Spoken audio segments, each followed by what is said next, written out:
All right. Good morning, everyone. Thank you all for coming. We're excited to have you in our presentation today. We will be discussing our project that we've been working on for the past year, Center of Excellence Business Development Plan.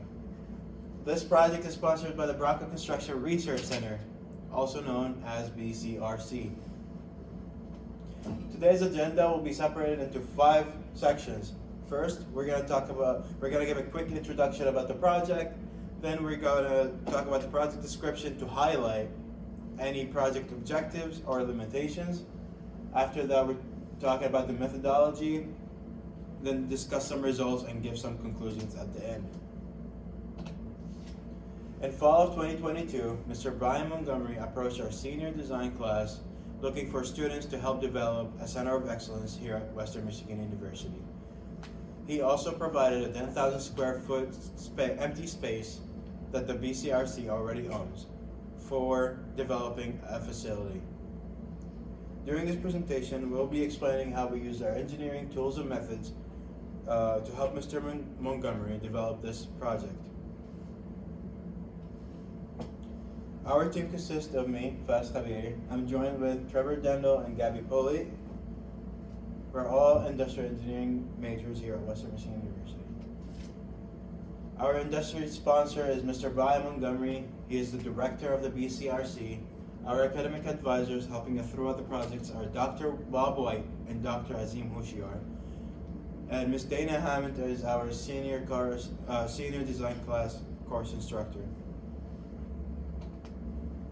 The BCRC was established through a generous donation from a Western Michigan alumni in 2017. There has been active research since 2019, and it is located adjacent to the Kalamazoo Battle Creek Airport. The BCRC prides itself on its efforts towards sustainability through resilient structures and that may be altered by winds or seismic loads. The dynamic wind uplift table shown on the slide is the only dynamic wind uplift table in the United States, and it tests roofing systems that are affected by these wind or seismic loads. There have been over 18 published research papers since 2019, and their vision is to build, sustain, and survive. This 10,000 square foot space is currently being used to store airplanes and is otherwise just an empty hangar waiting to be transformed. Our industry sponsor envisions a business plan focused on academic enhancement, which ultimately will provide opportunity for certification and lastly, additional revenue. The National Center for Educational Statistics reports a 9% decline in university enrollment over the next 13 years, and this does not seem to be stopping. The Center of Excellence at WMU implementation will be a way for WMU to combat that and reverse this trend. In this video, we are showing the entirety of the facility, which is located 13 minutes from the engineering campus. This is also located just off the Kalamazoo Battle Creek International Airport with easy access to I-94. The space is currently on a short-term lease and will not be renewed if the Center of Excellence is implemented. Our project objectives are first to fill industry gaps, which will be talked later in more detail by Perez. Is also to create and increase skills in both the career and technical level, and to create an innovative lab that attracts new students to WMU to counteract that decline in enrollment. Some of the limitations that we are considering are federal and state funding availability, the layout of the hangar space, and the safety of both students and faculty at the Center of Excellence. We also have listed some criteria that we are adhering to as we move about this project. And in the far right corner here, we have AASHTO, which is the American Association of State Highway and Transportation Officials. This is our main criteria as it helps contribute to the list of tests and the list of equipment that we use in the further slides of this project, this business plan. Looking at this timeline, September through December began our first part of this project. That's when we toured the BCRC for the first time, met with our industry sponsor to establish project goals, conducted interviews and surveys with faculty and students, and then initiated our market research. During this semester, We recognized competition with Western Michigan University. We finalized the equipment list and the machine list, and moving forward, we will discuss the creation of the center business plan, the testing. Let me restart real quick. Go for it. Okay, restart the video. No, just restart this. Okay, sorry, my bad. During this September through December began the first portion of this project. That's when we toured the BCRC, met with the industry sponsor, conducted interviews and surveys with faculty and students, and started market research. This semester, we identified local competitors, finalized a machine and inventory list with a cost breakdown, which led us to the completion of this of the project. The Gantt chart is the tool used to maintain our project throughout the whole year. Throughout this project, we used the engineering design process to split the proposal into 6 sections. We already discussed the as phase, which was defining the problem. We brainstormed ideas for suggested location, and moving forward, we will discuss the creation of the center business plan, the testing and improving phase. To gain insight on the need for the Center of Excellence, we conducted interviews and surveys. And for the surveys, we surveyed undergraduate and graduate students at the College of Engineering. Out of 48 respondents, 94% were above senior level. 94% reported that they felt that there was not enough hands-on work currently at Western, and 96% reported that they would be willing to drive 13 minutes off campus to get more experience. Interviews were also conducted with several department heads, such as geology and geosciences, and the College of Engineering dean. Results concluded that a geotechnical facility would be useful, especially considering that 20% of civil engineering alumni reported working part-time last year.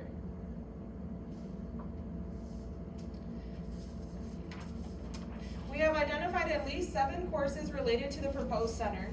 Industry certification typically requires 1 to 9 credits, and students could gain certification concurrently during their undergrad degrees.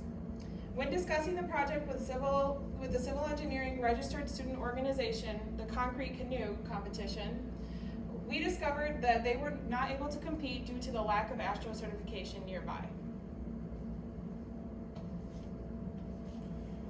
Following the results of interviews and surveys, we began comparing Midwest universities to Western Michigan universities' testing capabilities in soils, aggregate, and geosciences.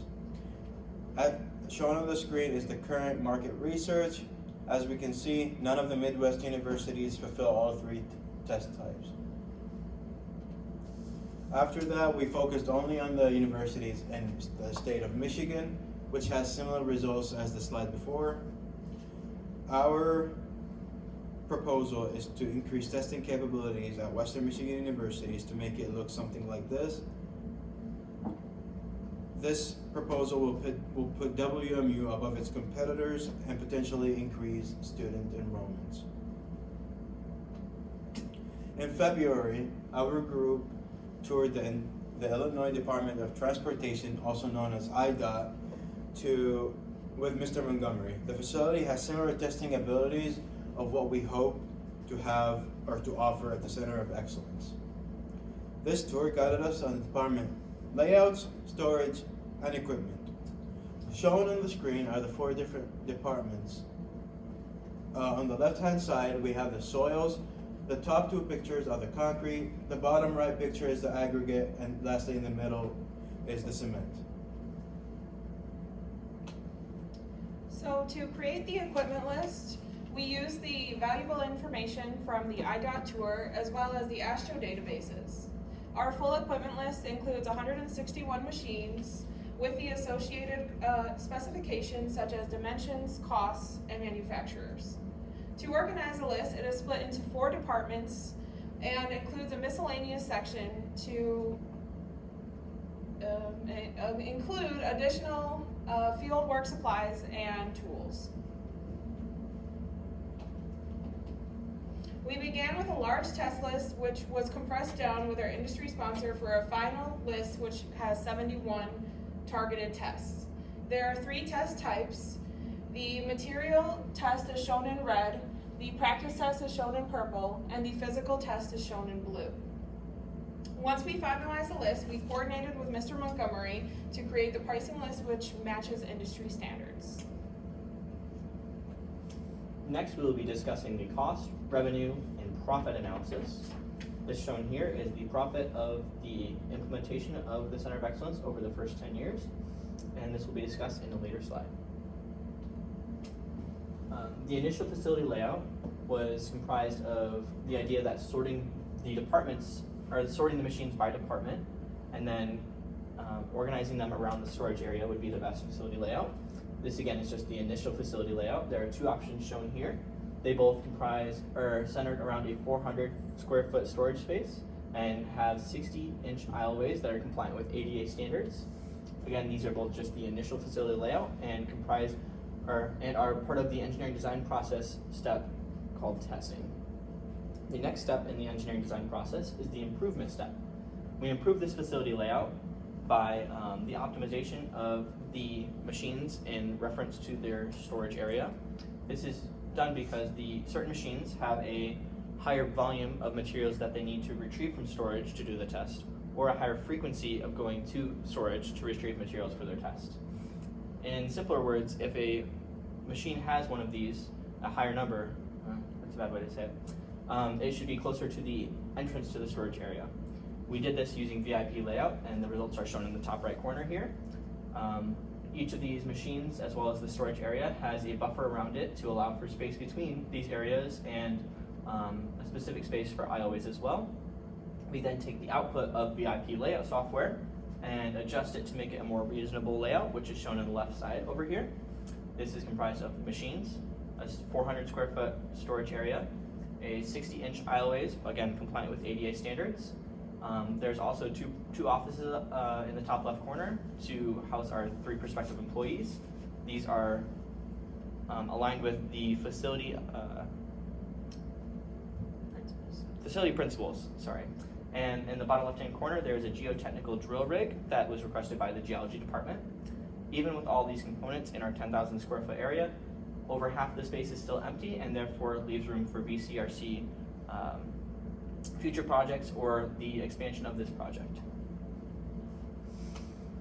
Moving on to the cost breakdown. If you start here on the right side, this is the cost breakdown of the equipment based on the equipment list that Gabby described earlier. This is broken down by department and also has a miscellaneous department that is housing the different tools and machines that are used by a different department, or more than one department. There's another part of the cost that we had to analyze, and this is the salary cost. The 3 prospective employees are a supervisor, a lab technician that are both paid salary, and an associate professor whose salary depends on the credit hours that are offered at BCRC. And you can see in that table to the left, as the credit hours increase over time, the salary cost will also increase over time. Our next step is to look at the revenue by department. The revenue is broken down into 2 sections, instructional revenue and testing revenue. Starting with instructional revenue, this is defined as revenue that is gained through additional students taking courses at the Center of Excellence, and this is again obtained through their tuition cost. The testing revenue is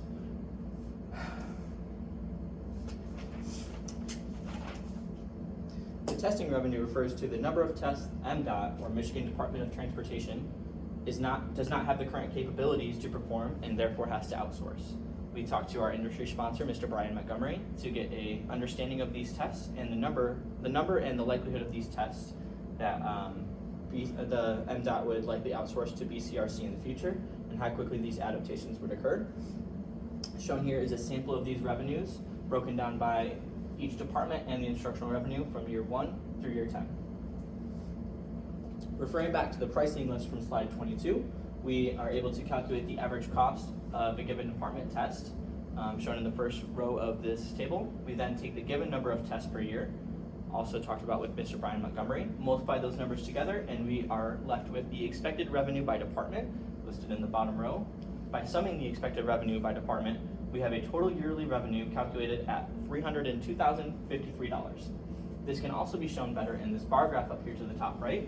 The bar graph comprises a revenue per year in blue, cost per year in red, and total profit shown in green. As the total profit increases over time, we can see on average about year 6, we do tend to break even with a $3,832 profit in the year 6, and overall, after year 10, profit of $786,680. By taking this profit and the initial cost mentioned earlier, we are able to calculate a ROI, or return on investment. This is done by taking the profit and dividing out the cost. This number that we calculated is a 44.2% ROI over a 10-year period. To apply variability to our cost analysis, we randomized the test frequency with a 15% standard deviation above or below the mean provided by Mr. Montgomery. This 15% tolerance was used to calculate the revenue, profit, and break-even points. Oracle Crystal Ball on Excel was also used to calculate the best, worst, and average case scenarios shown in the table above. These scenarios are with a 95% confidence interval. Now that we have the results, we will provide our final recommendations.